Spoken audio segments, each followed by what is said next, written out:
Witajcie, z tej strony Ponguj, a w dzisiejszym odcinku zajmie się tematem takiego nowego, potencjalnego szóstego FNAF-a i takich spekulacji dotyczących tego, jak mógłby wyglądać. Zapraszam do oglądania. Ogólnie nie jest potwierdzone, że Scott zrobi jeszcze jedną grę FNAF. Po tym jak skończył Sister Location i specjalny update z Custom Nighta, stał się bardzo cichy na ten temat. Jego strona przez całe 4 miesiące nie dawała żadnych znaków życia, a kiedy już sobie dała, były to bardzo niepewne informacje na Prima Aprilis.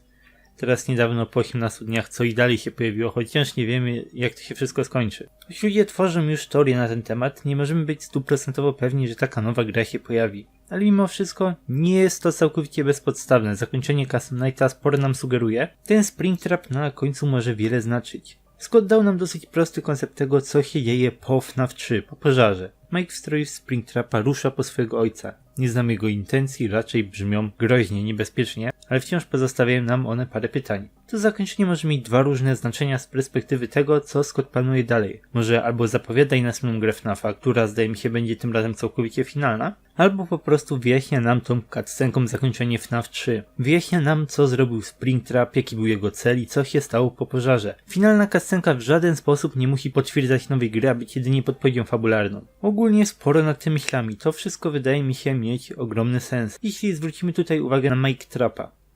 Sam fakt, że morderca nie został zabity, wyjaśnia nam, dlaczego ofiary wciąż tutaj są uwięzione, bo nie wykonały swojego celu. Czym jednak było całe to FNAF 3? Dlaczego ofiary zostały uwolnione? Patrząc na wszystko, co w tym momencie mamy, wydaje mi się, że to Mike, ten, który ma jeszcze tylko jedną rzecz do zrobienia, pomógł wszystkim ofiarom uwolnić się w zamian za to, że to on w tym miejscu dokończy ich zadania. Zabije mordercę Williama. To zakończenie wnosi za sobą bardzo dużo, nakierowuje nas silnie na Springtrapa, wyjaśnia w ten sposób masę w temacie FNAF 3. Nie potrzeba nam pod to szóstej gry, ale w tym odcinku założymy, że jednak jest to podpowiedź następnego FNAF-a. Przed wyjściem Sister Location Scott przyznał, że nie planuje kontynuacji, ale wszystko będzie zależało od tego, jak przyjmie się cały nowy format, który wprowadził on w tej grze. I taka kontynuacja jest jak najbardziej możliwa. I cóż, Sister Location przyjęło się dosyć dobrze. Chociaż istnieje tutaj parę różnych rzeczy, do których można było się uczepić, cała ta krytyka może zachęcić Scotta do zrobienia czegoś jeszcze lepszego. Sam mówię, że najlepsze co według mnie mogłoby się tutaj pojawić to takie połączenie oryginalnych FNAF-ów i Sister Location. Z jednej strony powtarzalne mechaniki, do których idzie się przyzwyczaić i je polubić, a także inne zadanie każdego dnia. Custom Night było tyle genialne, że każdy inny challenge dawał inne wyzwanie, inną strategię, inne kombosy, było to bardzo przyjemne doświadczenie, choć skupiało się na tych samych animatronikach, tyle że w innych zestawach. Gdyby coś takiego się pojawiło, byłoby to na pewno bardzo dobre. Tak więc skupmy się na tym, jak taki FNAF mógłby wyglądać. Zakładając, że ten Springtrap zapowiada go, najwidoczniej będzie to konfrontacja pomiędzy Mike'iem uwięzionym w Springtrapie, a jego ojcem. Już myślałem sporo nad całym tym konceptem. Prawdą jest to, że naprawdę ciężko byłoby zrobić z czegoś takiego gameplay, jakąś ciekawą historię. Bo co, tu Springtrap atakuje swojego ojca w jego własnym domu? Może w domu starców?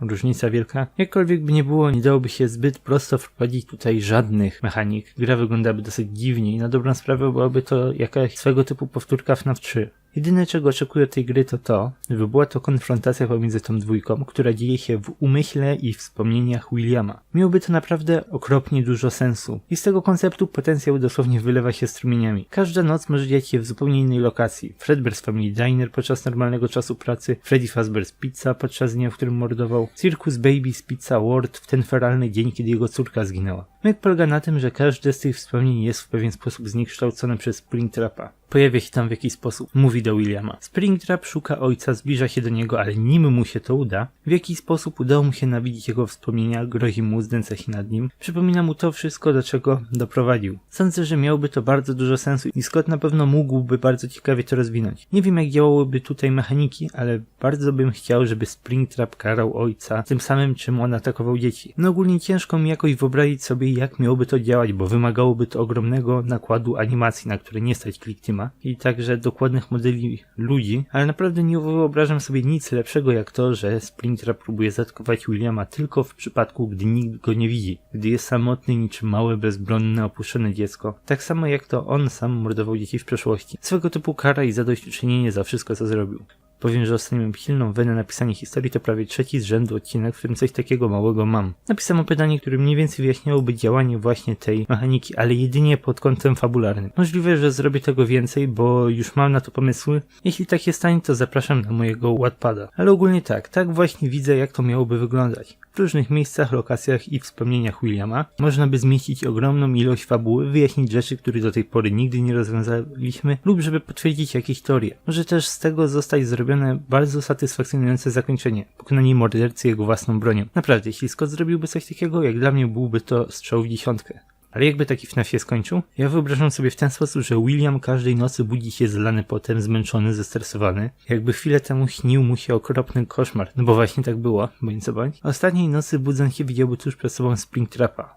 Naprawdę, chciałbym coś takiego zobaczyć. Ma też to masę potencjału z perspektywy tworzenia teaserów. Napięcie, że z czegoś takiego nie da się zrobić mylących, niekonkretnych teaserów we wszystkie strony. Teaser z jednej lokacji, potem z innego wydarzenia. Scott może zrobić w tym miejscu co tylko mu się podoba, jeśli byłbym nim. Robiłbym wszystko, żeby tymi teaserami sugerować coś całkowicie innego niż prawdziwą konfrontację, która ma się wydarzyć. Więc ogólnie to wszystko w temacie. Tak ja osobiście wyobrażam sobie potencjalnego, nowego, finalnego FNAF-a. Na ten moment nie mamy żadnego oficjalnego potwierdzenia, że w ogóle wyjdzie. Wiemy jednak, że na stronach Scotta coś się dzieje. Wiemy też, że zakończenie Sister Location wiele sugeruje samym tym pojawieniem się Springtrapa. Może się coś pojawić, choć nie musi. Także cóż, w tym odcinku dziękuję wam za oglądanie i zapraszam do pozostawienia własnych przemyśleń, własnej wizji dotyczącej tego, jak mogłoby to wyglądać. Jakkolwiek nie będzie, naprawdę uważam, że ten koncept ma ogromny potencjał i chciałbym zobaczyć coś takiego w wykonaniu Scotta. Póki co jednak, dziękuję wam za oglądanie i do zobaczenia w następnych odcinkach.